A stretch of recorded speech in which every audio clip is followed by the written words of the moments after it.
All right, welcome back, everyone.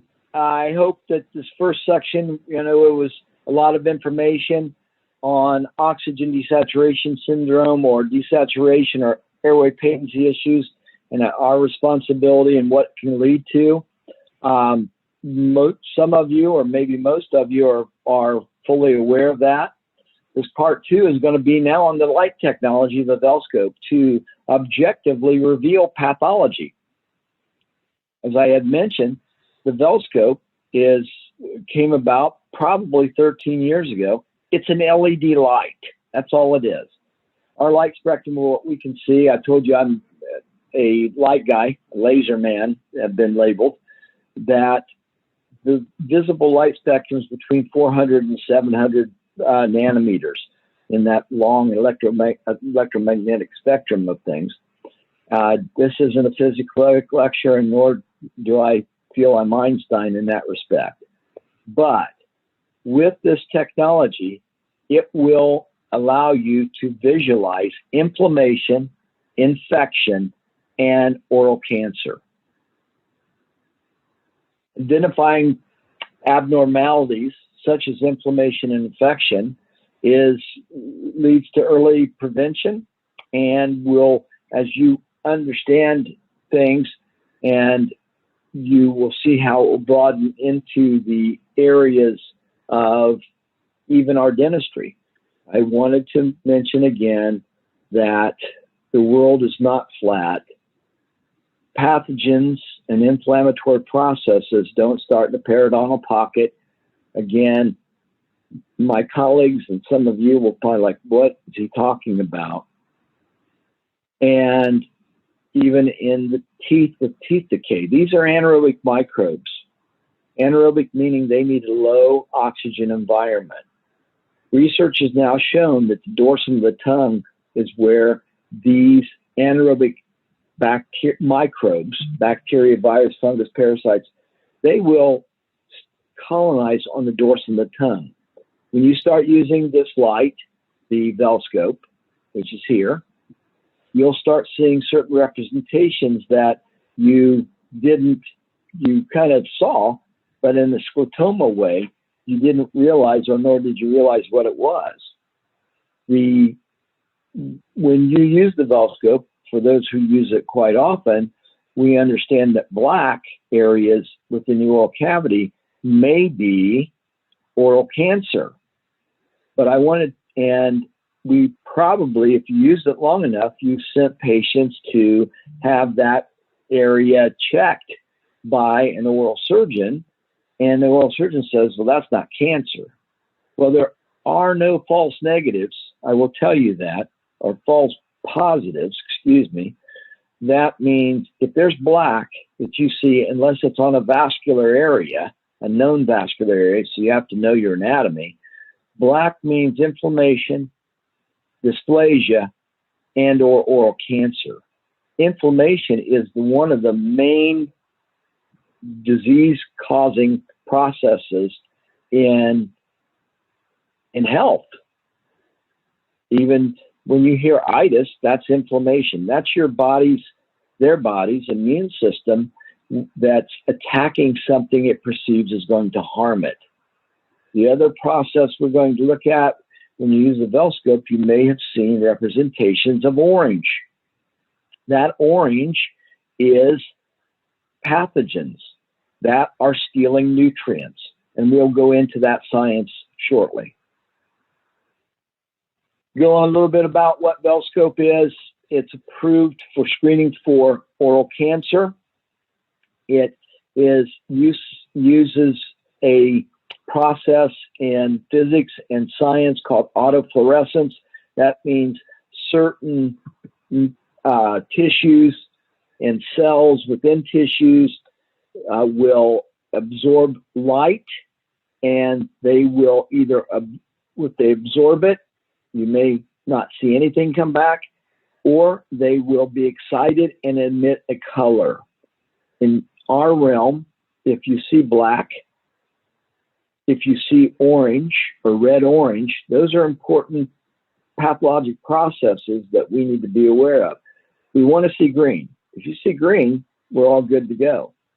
The red representation is microbial colonization of anaerobic bacteria. I will kind of reiterate that depending on our time, but what's happened there is these bacteria colonize, and if they have metabolized any blood byproducts to get glucose, they will ingest iron. And that iron will fluoresce red. So when you see red with the VELscope, then you know that there are anaerobic pathogens that have stolen nutrients. The major nutrients they've stolen are glucose, the sugar that our patients need. They've torn up the hemoglobin that carries the glucose. They have stolen iron, which is very vital in health processes. They've ingested the iron, so they mark themselves, not unlike luminol in a crime scene. And if hemoglobin has been destroyed by these pathogens, then the capacity for the patient to get rid of CO2 has been hampered, which can cause an acidic environment. So when a bacteria metabolizes iron, there's a compound that's called porphyrin that is formed. Our medical colleagues would understand what porphyrin is, and that is our gold to show us if our enemy is present. I will tell you that the brighter the orange, the more bioload or activity present. Quickly going over a little bit of what VELscope does again. It's in the blue light spectrum with certain filter technology that when you shine it on the mucosa of tissues, if certain cells are overactive in the mitochondrial aspect of the cells, then there'll be an excitation process and the light will be absorbed and you'll see black. If the bacteria is present and there is a presence of orange, that is porphyrin, and that means there is presence of anaerobic pathogens. Again, the definition of pathogen is anything that steals nutrients that we or our patients need, that they are pathogens. We have bacteria. We live with bacteria. In fact, there are more bacteria on our body than on one person's body than bacteria than people on this planet. And we live in harmony with them in a symbiotic relationship. If they live, and they may even help us. In the gut, they help us. But if they're stealing vital nutrients or a larger amount of vital nutrients and leave us without, which can cause disease processes that the book Metabolical will explain. I really want you to know that's hot off the press and one of the better books that I've ever read in my life. The fluorescence, fundamental way of seeing the oral mucosa. I will tell you that there are other technologies in medicine. One's called I think it's Wolf's lamp. I believe that's the name of it. And there's another called Moleculite. Moleculite is actually a VELscope, which medicine is now using on non-healing diabetic wounds and non-healing wounds such as fire victims to determine if the bioload of pathogens are present. And it uses autofluorescence, the same principles of science and physics that I'm talking to you about today. The science is real. So the light, you shine it in on the tissues, it's either absorbed, and if it's not absorbed totally, it'll come back and you'll see a green representation. One, I use a stoplight kind of that principle of the stoplight. If you see red, that's bad. If you see black, that's caution. And if you see green, that's good. When we look at this, we look at that I told you and mentioned, this is what you'll see with a VELscope. When we use it, we turn out all the lights to get rid of the ambient light and let the filters do their thing as the blue light shines on the tissue. Here you can see a good representation. Green is good. Orange is a representation of bad pathogens, porphyrin, which is waste product that has either been expressed by the bacteria or it's inside the single-celled organism. In any case, the brighter the orange, the heavier the bioload and the heavier the problem. You will not see, at least I've seen that empirically in thousands and thousands of patients, any of the patients who have periodontal disease, active pathogens such as plaque and tartar have orange on their tongue. And the rampant cavities, or cavities at all, the same deal. That's why I've come up with the concept that the origin of the process isn't the periodontal pocket, and it's not the teeth. It's a dorsum of the tongue with migration of anaerobic bacteria. Screening for abnormalities, not just cancer. You know, we just talked about it. Green is good. The fluorescence can tell you a lot. Whenever you see inflammation, you have to think that the immune system is being overzealous against something or distracted. The immune system really should be a process to help just watch things in our body and take over when we have certain expressions and mutations on our genes. And if it's over distracted by the onslaught of anaerobic bacteria, then things are going to get by it. It's going to age faster. Inflammatory processes is what you'll see. When you see black, this is in the back part. We're looking down through the mouth at this juncture. You can see green.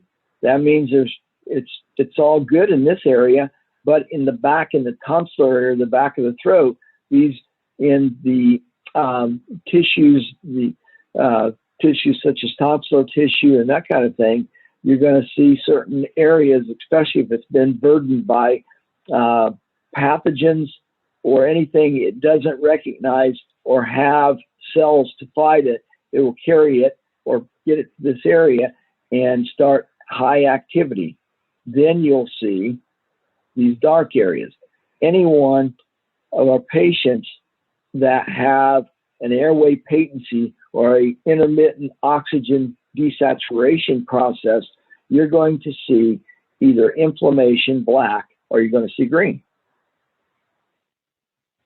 You look at this is a neat representation. We look in this palette of a patient, and you take the light and look in, or you look at it clinically, and you see some things bad fillings that are starting to break down, those kind of things. But wait till you see when you turn the light on. On this area right here, and the palette, that was a low-grade carcinoma. It wasn't aggressive, but it was a carcinoma. You could not really, in most cases, pick that up with your eye. Bacterial colonization, as I told you, start to colonize. You have to have the conditions. Any microbe that lives in any environment has to have the right food source. They have to have the right environment, oxygen-wise, especially if they're anaerobic, to colonize. When you see the certain expressions on the dorsum of the tongue, that orange representation, then you know that your patient is already in a state of intermittent chronic oxygen desaturation. You'll get back certain things or certain feedback from their physicians or the patients. Well, I sleep well. And I just kind of come back and say, well, I don't want you to sleep too well. and they'll say certain things like, they'll fight you. The doctors will say, well, I put a pulse oximeter on a patient, and it comes back, and it's in the 94%.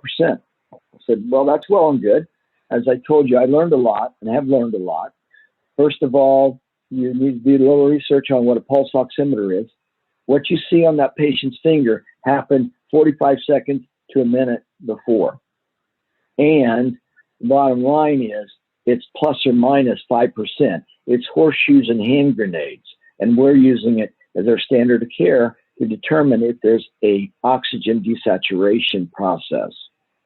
Dr. Griffin, my partner, and I had a discussion about that yesterday. I think I drive her crazy because I'm always constantly yakking about these processes. One, again, if they manifest and you see orange, then you know they have porphyrin. This is a great representation on the dorsum of the tongue, and I want you to start looking for it when you use this. This tool is not just to be used by a dentist. I see that our medical colleagues will use it just like they shine lights in the patient's mouths. They're going to use this technology to see if you can see the enemy and you understand what the enemy is and what the enemy is doing, then you have a fighting chance to fight the enemy. Whether it's just telling the patient, start working harder with oral hygiene habits on the dorsum of the tongue, we do that every day.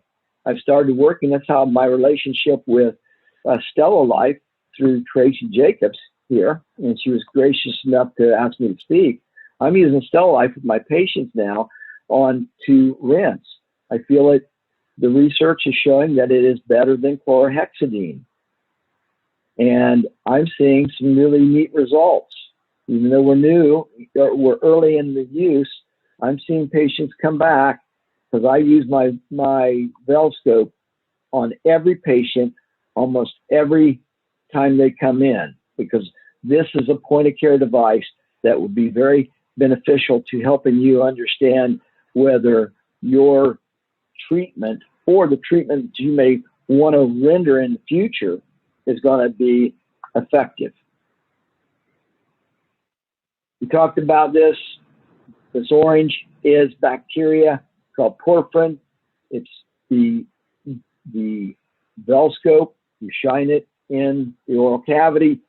They have what's called a bundle, which is basically a little camera or an iPod. We take pictures and then we compare them from time to time. Because the goal here, when I know that these are anaerobic bacteria, I start thinking about ways to get more room in the garage, get more oxygen into that patient. Some of the medical devices, such as CPAP and AutoPAP, I don't know if Dr. John Rimmers is on.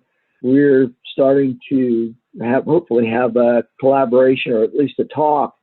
I don't understand some of the concepts of using a glorified leaf blower that uses 21% oxygen to fight anaerobic bacteria that have been able to manifest themselves at 21% oxygen. So that will definitely be you'll see, I believe in the future there'll be changes made by virtue of being able to visualize these manifestations of anaerobic pathogens stealing nutrients and causing diseases. Fits right into the realm of metabolic syndrome. Metabolic syndrome, if you read about it or have any understanding about it, then you can see they're in quite alignment. The research is showing that over 80% of the people have metabolic syndrome, and I will tell you that 80% or more of your patients have these manifestations of pathogens. Coincidence is God's way of being anonymous. There are no coincidences, guys. So if you can't see it, it's not the issue of can't see it, it's not there. That's not true. Now we have the technology and have been enlightened, and I feel divinely enlightened, to have a technology that will that won't harm the host in the process, such as radiation, ionizing radiation does, to determine if there's a pathology present. Again, in my practice, you can't, some of us and maybe a lot of us will look at this as an economic process to make some money. I want to make revenue. I'm not against entrepreneurialism, but that's not my bailiwick here. I feel that, if you're going to learn about a service, technology, you spent the money on it, yes, commerce says there should be a fee. We charge $65 in our practice for utilization of the VELscope. I do not charge it every time that I use it. The code in dentistry is D0431. That's D0431. Some insurance companies pay for it, others don't. But I feel for what $65 fee, we charge at least once a year, but I may use it several times a year. So we're still developing our processes of how, the value of this service is so huge. But if you give it away, then our patients don't conceive that it was worth a darn. So again, any patient, we've sent a number of patients, and we've always expressed our patients that you should consider validation of the presence of porphyrin with a sleep study. That is, in my opinion, just like with cancer, if you see a problem, then you need to take care of it ASAP. If you see an intermittent oxygen desaturation process or syndrome, that needs to be addressed. There are over 10 trillion cells working in our body at any one moment in time. That, down to the cellular level, requires a lot of glucose, requires a lot of oxygen to do what it's supposed to do. If your patients are intermittently desaturating, whether it's at night, and it most likely could be during the day. That's why I use the term oxygen desaturation syndrome.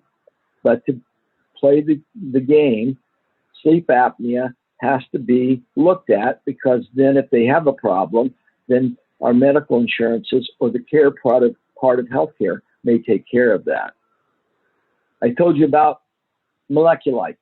Moleculite is nothing more than a VELscope being used on non-healing diabetic wounds. And the research is here, and it is now being marketed to mainly the medical doctors. In March of 2020, this research came out from NIH about the microbiome of the dorsum of the tongue. This was from a genetic analysis.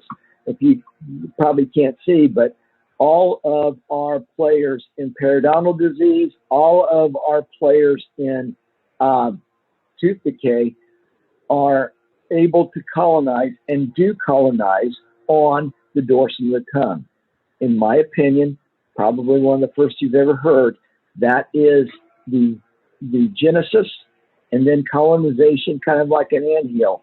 It will migrate to the periodontal pocket and then to the teeth, because I will tell you, 100% of your patients will have a representation of orange on their tongue with VELscope if they have either one or both of these entities active. Dorsum of the tongue using autofluorescence. You can also, there's research out of Italy that show that candida can be delineated with autofluorescence. I haven't done much research on that, but I used the paper in my process of determining, what this orange was. Basically, that's what it came to me. I went to the manufacturers. I said, I see this orange. What do you think? What is it? They say, oh, it's bacteria, but it's incidental. I said, okay, what kind of bacteria? And they said, well, we don't know. It's just incidental. I said, I don't think that's true. So I did my research, and I have a paper getting ready to be published on the use of autofluorescence in the oral cavity. The VELscope is one of several types of devices, because this is nothing more than basically an LED light but it's the best of the rest. So if you're going to invest, and it's not a huge investment, it's about $2,500 to be able to see your enemy, then that's, in my opinion, you'll get a good ROI if you're looking at that.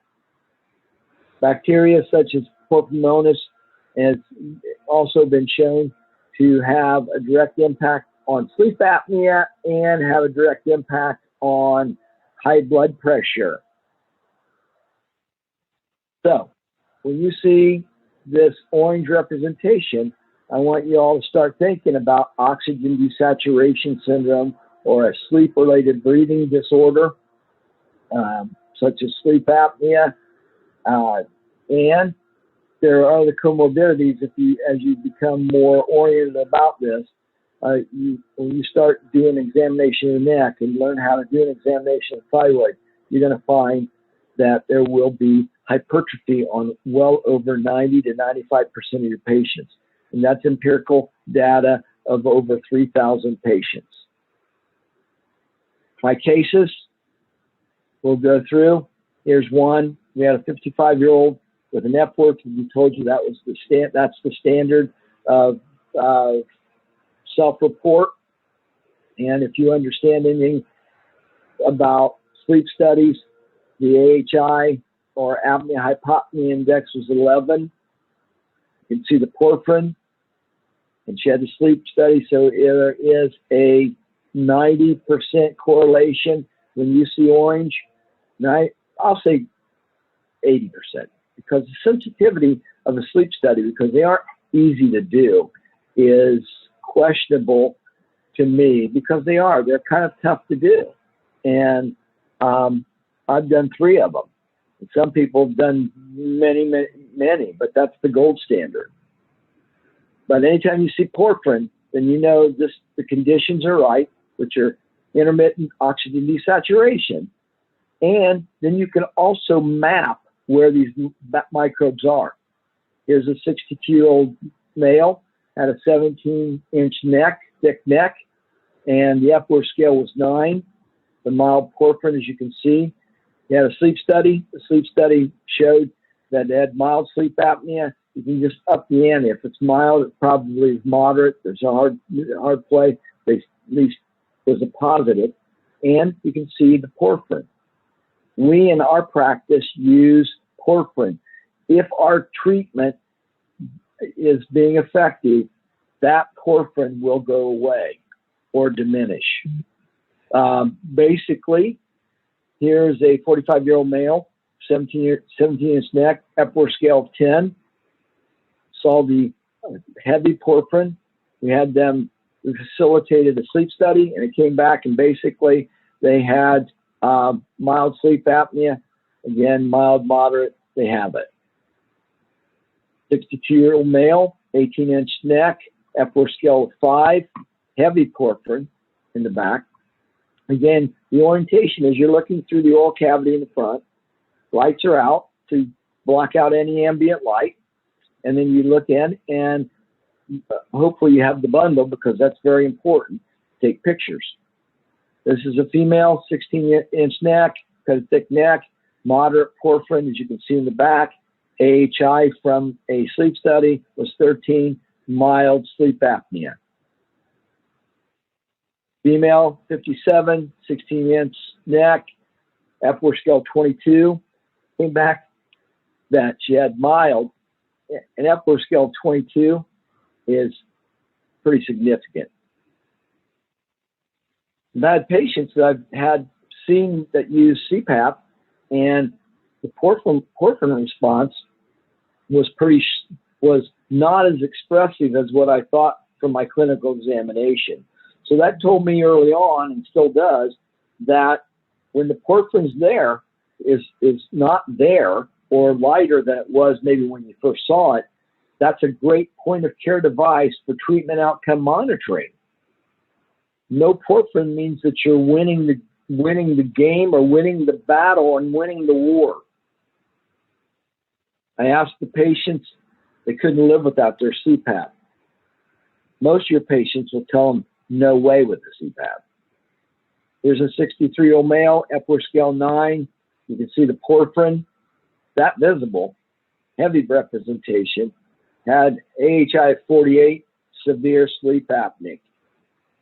We didn't even address here that each one of these patients have comorbidities, that this intermittent oxygen desaturation has a direct impact cardiovascularly in various ways, and that's not part of this lecture, but I would definitely anybody wants to call me and talk to me about it, we'll talk about the processes. And I'm hoping that, looking forward to talking to Dr. Lustig and Dr. Remmers, because that's where the rubber will meet the road. So, early diagnosis is important. Studies show that the mild moderate, when you catch these patients early, then you address it, then you can help reverse the processes. If it's not untreated, over 50% will progress on. So when we see red, we want to think about airway patency issues, a chronic lack of oxygen or oxygen desaturation syndrome, which is a Weisselism, snoring, upper air resistance, and sleep apnea. That's what we need to start thinking about, and other comorbidities, which we'll talk about in a few minutes. The trick is to see what others see, but to think what others do not think. I didn't state that, but I thought it was very appropriate. Think what others do not think when you see certain things. Red is bad. Red can lead to death. A great tool to communicate with your patients about things. A lot of times when I show patients this orange, the first thing they say is, how do I get rid of it? And then you think about ways to open the garage or go more room in the airway, Invisalign, sleep studies and sleep appliances, mandibular advancement appliances, better oral hygiene to fight the battles, because you need to fight the battles. It didn't take our patients, this didn't happen overnight, and reversal of any disease process doesn't happen overnight. It takes time and takes work. So it's a great tool to communicate. It's a great tool for treatment outcome monitoring, because when you can see the diseases, then you understand the why, then you use that Simon Sinek approach. You understand the why, then you develop what, and then, or how, and then what. Quickly, from an economic standpoint, in March of this year, 48 patients. We had 48 patients that we saw with orange, and they all went. We recommended sleep studies. 30 went forward, and 29 were out of the 30 that went forward were diagnosed with sleep apnea. So there is a strong correlation to that. Reimbursement considerations, if you're talking about economics, if you have even 5 of those patients move forward with treatment at $3,500 or in that range, that can be a significant increase. If you have a busyness consideration, then add more tools to your toolbox. But the tools that you use will last longer if the environment that you're building certain things in or repairing things that went south, they will last longer, instead of maybe the patient asking why they didn't. Screening is more testing, get more pictures. Hopefully they do the next level, which would be sleep studies to get into the medical environment, depending on their comorbidities. If they're ASA2 or higher, which is their health status. They need further examination and collaboration with their medical professionals. We offer screening. We offer training technology at. I have two partners, Dr. Stephen Lanham out of South Carolina and Dr. Tara Griffin. We'd be glad to help you with the understanding of this whole process of airway patency issues, comorbidity issues, and treatment issues, along with the tools that we were talking about. Our company is called Wellness Dentist. We won't go into that. You will have some pushback. This is called the incredulity of Thomas, doubting Thomas. Some people, and maybe on this, will doubt what I'm saying. The science is true. I did the research, then Dr. Griffin went through all my references of the paper I wrote and all the references, and I asked her flat out, I said, so has anything I said made you think that I'm not on the right track? She goes, no, it strengthened it. And with molecular coming into it, the science is there. We just need to use it. Dentistry does save lives. This kind of concludes with part 2, and I appreciate I hope that you've been able to follow what I'm saying and at least start questioning things. And let's take another break, and then we'll be back in about, I believe, 10 minutes.